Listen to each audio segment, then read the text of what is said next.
Welcome back to the Deep Dive, everyone. Today we're diving into some really profound territory. We're tackling the Abhidhamma Pitaka. That's right, often called the higher teaching in Buddhism, a really foundational set of texts. Exactly. Ancient texts that, well, they really form the basis for a whole unique philosophical system. They do. They give this incredibly detailed, systematic framework for looking at reality, consciousness, the path to liberation. Right. They are famously intricate, almost like a kind of spiritual blueprint. But the insights, well, they're pretty unparalleled. And for this deep dive, our sources are texts like the Dattakatha, Kadavathu, Pathana, Mogalapanati, Vibhanga, and Yamaka. Foundational stuff. Foundational Abhidhamma texts. Plus, we've woven in some extra material, things on the Bodhisattvas, and even Thai Funerary Practices, which is fascinating. Yeah, it makes for a really rich tapestry of thought. Lots to explore. So our mission, then, is to try and unpack this intricate system. Exactly. Explore the core ideas, see how it's relevant today, maybe surprisingly so. And even see how it shapes culture, like those funeral rites you mentioned. Think of it as your guide, then, to the fabric of existence, but seen through this very specific ancient lens. That's a good way to put it. Okay, so that blank print analogy is helpful. But for listeners maybe more familiar with the suttas, the Buddha's discourses, how does the Abhidhamma actually differ? What's its unique angle? Okay, let's unpack this. Right. Well, the Abhidhamma really dives deep into what are called ultimate truths, Paramatha, and it uses this highly technical philosophical language to define them. Okay, technical language, unlike the suttas. Exactly. The suttas use more conventional language, Viharasaka. It's more like a city map helps you get around, see the landmarks. Right. The Abhidhamma, though, is like the detailed blueprint underneath that map. Yeah. It shows the city's infrastructure, the power grids, the plumbing. The deep structure. Precisely. It's not focused on individuals or stories in the same way. It's about the ultimate nature of these truths, the kind understood by fully enlightened knowledge. So it's about getting down to the bare phenomena, the fundamental facts of reality itself, maybe stripping away the narratives we built. That's it, exactly. It deals with realities in incredible detail, lots and lots of classifications. And the Theravada tradition actually holds that the Buddha conceived the Abhidhamma in the 4th week after his enlightenment. Wow, that early. Yeah, and apparently first preached it to deities, including his own mother, who was reborn there in the Tavatimsa heaven. Before teaching it to humans. Right. He came back to Earth and taught it to his disciple Sariputta, who was an arahant, fully liberated. So the origin story itself suggests this, profound level of insight achieved through really perfected mental concentration. It does sound like it could be pretty dense, though, for dissecting reality at that level. It can be, yes. So why is it considered so crucial, so essential for really understanding the Dhamma, the overall teachings? Well, you're right. It's thorough. But a good grasp of the Abhidhamma is really seen as essential for understanding the deeper meaning of the suttas. It helps develop insight into those 3 core characteristics of existence: impermanence, unsatisfactoriness, and no self. And that's not just for meditating, right? Not at all. It's useful for navigating everyday life, helping us see things, experience realities as they truly are. And crucially, it helps us avoid what they call the 4 perversions of perception. Seeing permanence where there's impermanence, seeing happiness in what's ultimately unsatisfactory, seeing a self where there's no inherent self, and seeing purity in what's impure. So it cuts through delusion. Exactly. Those distortions, they come from ignorance, and they just fuel more craving and suffering. Okay. So if we're trying to see reality as it is, what are these ultimate truths, these Paramatha Dhamma that the Abhidhamma unpacks so meticulously? This is where it gets really interesting, I think. Right. This is the core.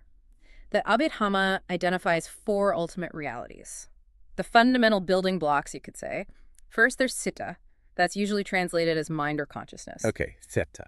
Mind or consciousness. It's defined really simply: that which knows or experiences an object. That which knows, okay. But the crucial thing is, cittas aren't some continuous stream. They happen as distinct momentary states. Blink and you miss it, almost. Momentary states. So consciousness isn't a solid thing. Not according to this analysis, no. Yeah. And for a citta to arise, it absolutely must have an object. An object like? A sight, a sound, a smell, a taste, a touch, or even a mental object like a thought or memory. So you have 6 kinds of consciousness matching the 6 senses, or doors as they call them: eye, ear, nose, tongue, body, and the mind itself. And the mind door is a bit different. Yeah, the mind door is kind of special because it can take its own mental objects, but also objects that came through the other 5 physical senses. That's a lot to process. Consciousness is just these fleeting momentary states. Yeah. Can you give us a specific example? Something that shows how this plays out in like our actual experience. Yes, and here's where it gets really impactful for understanding karma. Consciousness isn't static, it's this lightning-fast sequence of moments. And there's a key stage called the Jhana stage. Jhana. Yeah, it's 7 incredibly rapid thought moments where our choices, our volitional acts, our intentions are actually formed. This is the precise psychological instant where wholesome good karma or unwholesome bad karma is generated. It actively shapes our future. Wow, so that's where the ethical quality comes in those split seconds. That's the idea. It's like the spiritual point of no return for our intentions happening faster than we can normally perceive. Okay, so Sitecha is the first ultimate reality. What's next? Second are the Satasikas, mental factors. Sitetikas. Okay. These are things that arise with consciousness. They arise and perish together with it, sharing its object and its physical basis in the body. There are 52 kinds identified. 52. 52, yes, including things we're familiar with like feeling, Vedana, and perception, Sanya. The other 50 are grouped together as mental formations, or Sankhara. 52 distinct mental factors. That sounds like an incredibly detailed map of our inner world. Can you give us a sense of the range here? Why map it out in such detail? Absolutely. It's about understanding all the flavors consciousness can have. Beyond just knowing an object, how do we know it? So they categorize them. You have universal factors like contact, attention, volition that are in every single moment of consciousness. Okay, always there. Then particular ones like maybe joy or the wish to do something or making a decision, these aren't always present. And then critically important are the unwholesome factors. Like the bad stuff. Essentially, yeah. Delusion or ignorance about the 4 noble truths, shamelessness, fearlessness of doing evil, restlessness, attachment or greed, hate. These are the roots of suffering. And on the flip side, you have the beautiful or wholesome mental factors. Things like greedlessness, hatelessness, wisdom, confidence, mindfulness, loving kindness, compassion, sympathetic joy, equanimity. The positive qualities we try to cultivate. Exactly. So this detailed list shows just how complex our inner landscape is and how many different elements are at play in any given moment. It gives us the raw ingredients of our experience so we know what we're working with. Okay, Sithan and Chitasikas. Mind and its factors. What's the third ultimate reality? Third is rupa, physical phenomena or material form. Our bodies, the world around us. Basically, yes. But the Abhidhamma breaks it down further. It identifies 4 primary elements, Katari Mahabhutani. But crucially, these aren't seen as substances like building blocks. They're more like fundamental properties of matter. Properties, not substances. Yeah. Okay. Yeah. What are they? First, solidity, the earth element, Palatavidhatu. It gives consistency, lets things occupy space, supports other phenomena. Second, adhesion, the water element, Apodhatu. This holds particles together. It's dominant in liquids, but interestingly, it's considered intangible itself. Intangible. How so? You can't directly touch cohesion, only its effects. I see. Okay. Third, heat, the fire element, Teodhatu. This accounts for temperature, hot and cold. It also vitalizes things and causes both preservation and decay. And fourth, motion, the wind element, Vayodhatu. This imparts motion, causes expansion, contraction, pressure. That's a powerful point about them being properties, not fixed things. Yeah. It reminds me, didn't the Buddha use an analogy for this with his son, Rahula? He did, yes, a very famous one. Can you share that? It seems like a vivid way to grasp it. Sure. He explained these elements in very concrete terms to Rahula. He pointed out how the elements inside us, like our hair, nails, teeth, earth, or blood, bile, water, or body heat, fire, or breath, wind, are fundamentally the same as the elements outside us, earth, water, fire, wind in the world. So no real difference between my elements and external elements. Exactly. And what's profound there is it shows there's nothing inherently special about our matter. It subtly points towards that no-self idea. Again, our physical form is just a temporary collection of these universal properties, constantly changing. And where does this matter come from? According to the Abhidhamma, material phenomena arise from 4 causes. From past karma, from consciousness itself, from heat, tejo, and from nutriment or food. Okay, that covers the physical side. What's the fourth ultimate reality? The fourth is nibbana, sometimes translated as nibbana. The goal of the Buddhist path, right? The ultimate goal, yes. It's described as the unconditioned reality. Unconditioned, meaning? Meaning it doesn't arise from causes and conditions like everything else. Yeah. And because it doesn't arise, it doesn't fall away. It's beyond the cycle of birth and death. It is, in that sense, permanent, unlike the other three realities, which are impermanent. So it's not like a heavenly realm or a place we go after death, but maybe a state we can attain even now? Precisely. Nibbana is fundamentally the extinction of greed, hate, and delusion. Those are the fires that fuel suffering. It's not just a stopping, a cessation, but a state to be realized, to be attained in this very life by following the Noble Eightfold Path. And there are stages on the way. Yes, signposts. Practitioners work to break the 10 fetters that bind us to the wheel of existence. This leads through stages like the stream winner, the once returner, the non-returner, and finally the arahant. The fully liberated being. Right. The arahant is someone who knows directly that their mind is free from defilements, free from sorrow, stainless, and safe. They've reached the end of the path. And the texts mention two forms of nibbana. They do. There's Saupadhisesa Nibbana, that's Nibbana experienced, while the aggregates, the body and mind, still remain. The person is liberated, but the body is still subject to old age, sickness, pain. Like the Buddha after his enlightenment. Exactly. And then there's Anupadhisesa Nibbana. This is the complete cessation at the time of the arahant's death, the final, utter release from the cycle. Okay, so we have these four ultimate realities. Citta, mind, sthasikas, mental factors, rupa, form, and nibbana, the unconditioned. How do these actually combine to describe us, our experience in the world, moment to moment? Right. How does it all fit together? This brings us to some other core teachings, really important ones. First, the 5 aggregates, or khandhas. The khandhas, I've heard that term. They're fundamental, but crucially, they are not a self. They're a way of classifying the constantly changing phenomena that we conventionally label as a person. So what are the 5? Corporeality, our physical form, rupa, which we just discussed. Then feeling, vedana, perception, sanjana, mental formations, sankhara, which includes most of the sattasikas, and finally, consciousness and vinyakasana, related to citta. All right, form, feeling, perception, mental formations, consciousness. But it's really challenging for many people, myself included sometimes, to really get that these aren't a self. How did the Buddha help people see that? He used some incredibly vivid analogies, really memorable ways to show their emptiness, their lack of substance. Like what? Well, he famously compared corporeality, our body, to a lump of froth, ephemeral, easily dispersed. Okay. Feeling, he compared to a bubble on water, appearing and bursting in an instant. Right. Perception, like a mirage, looks real from a distance but isn't solid when you get close. Mental formations, like the trunk of a plantain tree, you peel away layers looking for a core, but there's no solid core inside. Wow. And consciousness, he compared to a magician's trick, an illusion, something that appears real but lacks inherent existence. Those are powerful images. Yeah. Really drives home the idea that what we think of as our stable self is actually just this dynamic, fleeting collection. Exactly. Realizing that helps dispel the illusion, the delusion of stability and compactness in ourselves. It leads straight to insight into the no-self nature of everything. Okay, so the aggregates describe the components. Yeah. What about the processes? You mentioned karma earlier. Yes, karma. Volitional action. It's the fundamental law of cause and effect operating in the ethical sphere. Actions we perform intentionally through body, speech, or mind produce results, or fruits, that match the quality of the action. Good actions lead to happiness, bad actions lead to suffering. Simple as that, in essence. It sounds so deterministic, though. Like we're just playing out past karma.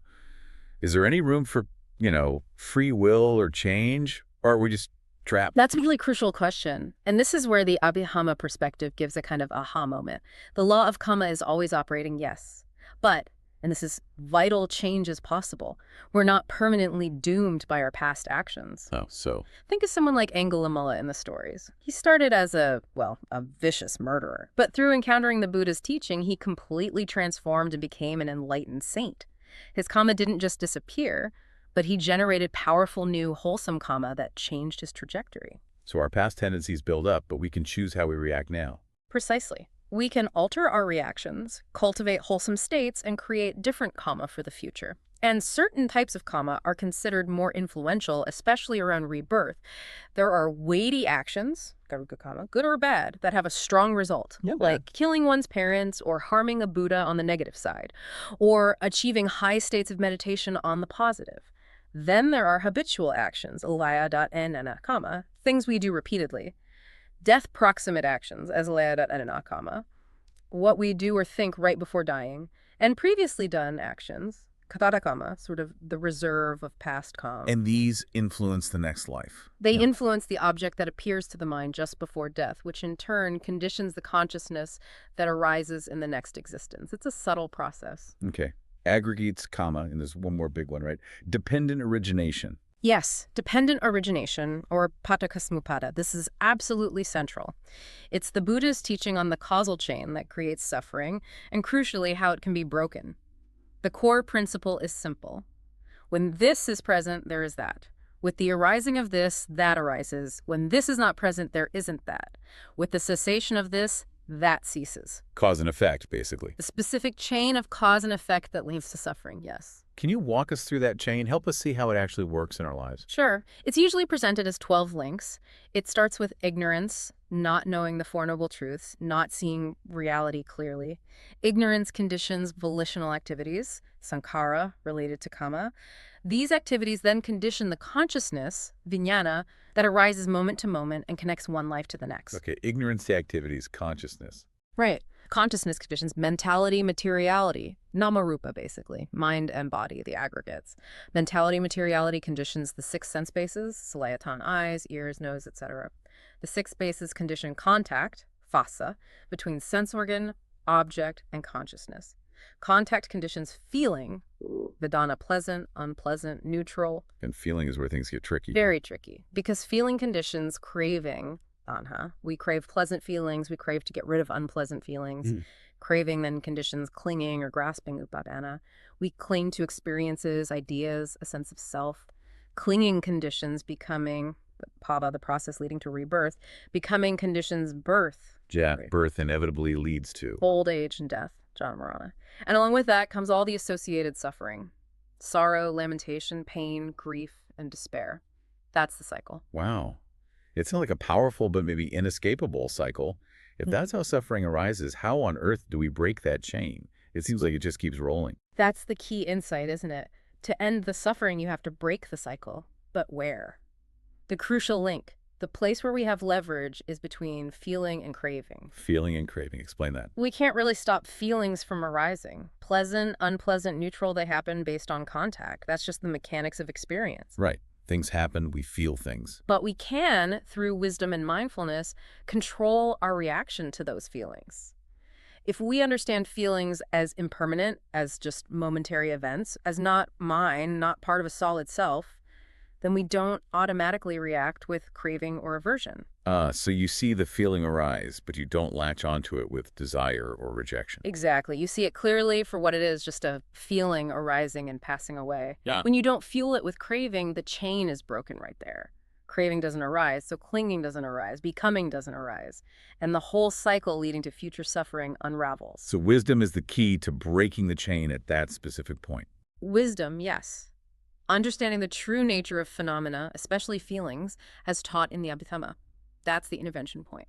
Okay, so with all this incredibly detailed understanding, ultimate realities, aggregates, karma, the causal chain, how does the Abhidhamma actually guide us on a practical path?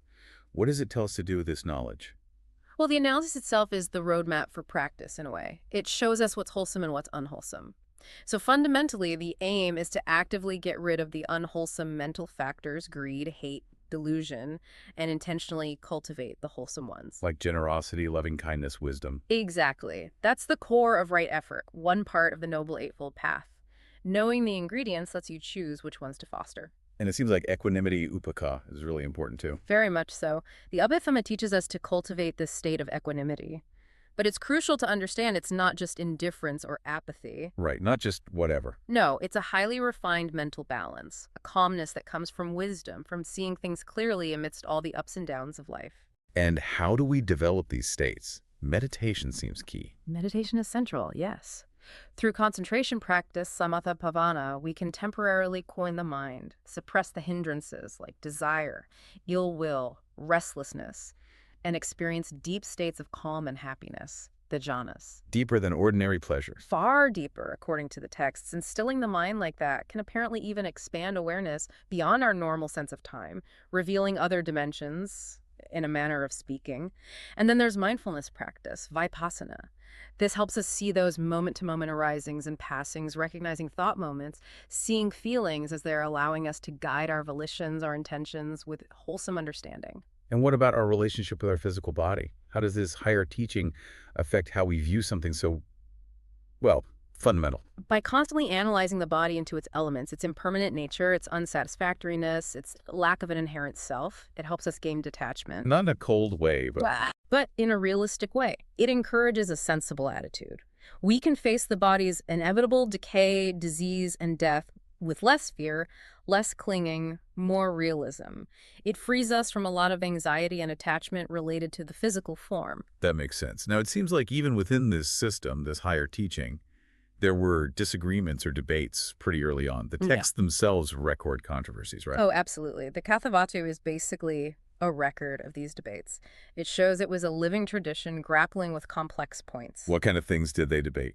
Well, one interesting one was about the Buddha's ordinary everyday speech. Was it super mundane beyond the world or just mundane ordinary speech? What was the issue there? Some groups, like the Andakas apparently, thought even his casual words were somehow transcendent, only truly heard by the spiritual ear.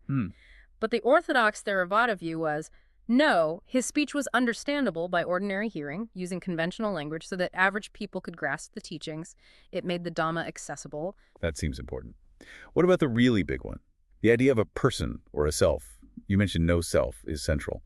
How do they debate that, especially when we feel so strongly like an I? Right, that's a huge challenge. A major debate focused on whether a person, a pugala, exists as an ultimate reality, a real fact. And the Theravada position. Their view, citing texts like the Sutta Napada, was essentially, the world is empty of soul, atta. The concept of a person, a self, is seen as derived from or imputed upon these constantly changing aggregates, form, feeling, perception, etc. So no permanent, unchanging core self. Exactly. It directly challenges that idea. The debate also touched on whether an identical consciousness or soul transmigrates from life to life. The Theravadan position generally denies that it's the causal process, the stream of karma and consciousness, that continues and conditions a new arising, not a fixed entity jumping from body to body. And they even debated time, past and future. Yes, whether the past and future truly exist in the same way the present moment does. The argument was, well, if you say the past exists, does that mean you see a past object with a past I? Which seems illogical. Because the I only exists now. Right. It really emphasizes the momentary nature of reality. Only the present moment, the constant arising and passing, is truly existent in that ultimate sense. This is incredibly deep stuff, which raises a really interesting question. How does all this intricate philosophy, this detailed psychological analysis, how does it actually show up in the real world, in cultural practices, especially for something universal like, say, death and dying? That's a great question, and Thai funerary rites provide a really fascinating example of how these Abhidhamma concepts filter down and shape culture. How so? The ceremonies are deeply infused with Buddhist principles, especially ideas about karma, making merit, and the transient nature of existence that we've been discussing. A core part of many Thai funerals is actually the chanting of the Abhidhamma itself. Really? They chant this complex philosophy? Yes. Often 4 recitations, sometimes following a request for the lay precepts, the Aradhana Tisarana Panka Sila. It sets a framework of understanding. And the idea of merit seems central too. Hugely central. Merit-making ceremonies are key. People give alms offerings, Sanakafat or Kinkwai Salak, to monks, and then they dedicate the merit earned from that good karma to the deceased person. How do they do that dedication? Often through a ritual pouring of water onto the ground called Kruadnam. It's a physical act symbolizing the transfer or sharing of that merit. And ordination plays a role too. Yes, temporary ordination, especially for a son or close male relative, is considered a powerful way to generate merit that can be transferred to the deceased. It really highlights the communal aspect, how actions of the living are thought to benefit the dead. It sounds like these rituals aren't just for the deceased, but also powerful reminders for the living. Absolutely. They're steeped in symbolism about impermanence. For instance, the ritual of pouring perfumed water over the deceased's hand. What does that signify? Well, it expresses condolences, asks forgiveness, sure, but it's also explicitly understood as reminding everyone present that all of us will eventually leave this world empty-handed, a direct echo of non-attachment to material form. Any other striking symbols? There's the Kandai Phi, a symbolic bamboo stairway with 3 steps, leaned against the house stairs when the body is removed. It signifies the spirit's journey. And what about that detail of placing a measuring stick in the coffin? That seems quite unique. Ah, yes, that's remarkable. The explanation given is that it's a sign to warn the bedman of his size. Warn him of his size. Meaning, so he will act according to his real condition, his real size, and will not try to exaggerate. It's a stark reminder, even after death, about understanding one's true nature, avoiding the inflation of ego or self, strongly echoing the Abhidhamma's focus on seeing the real condition. Wow, that's quite pointed. It is. And the chanting itself, especially for someone who is dying, is intended to help evoke wholesome states of mind, wholesome kamasitas. The hope is that their last thought process will be rooted in wholesome kama, leading to a favorable rebirth. Because the human realm is seen as precious. Exactly. Being born human is considered the result of past wholesome karma, and it offers this unique opportunity to practice the Dhamma and potentially begin the process of ending all suffering for good. What an incredible journey. Yeah. We've gone from the microscopic analysis of a single moment of consciousness all the way to these large-scale cultural rituals surrounding life and death. The Abhidhamma really does seem to offer this comprehensive way of looking at existence. It really does. And what stands out again and again is this relentless focus on ultimate realities, on breaking things down to their fundamental constituents, and seeing the constant arising and passing away of all phenomena. It challenges our ordinary view at every turn. Absolutely. It keeps pushing back against our assumptions. It forces you to question what you take for granted about yourself and the world. So for you, the listener, maybe a final thought to take away from this deep dive today. Yeah. If the Abhidhamma is right, if it teaches us that consciousness is just these fleeting moments, that our physical form is just a collection of changing elements, and crucially, that there is no self involved in this process, then what is it exactly that is born? What is it that dies? What is it that experiences suffering or joy? This challenge to our most fundamental assumptions about identity, about who or what I am, maybe that's where the real exploration sparked by these ancient texts truly begins for each of us.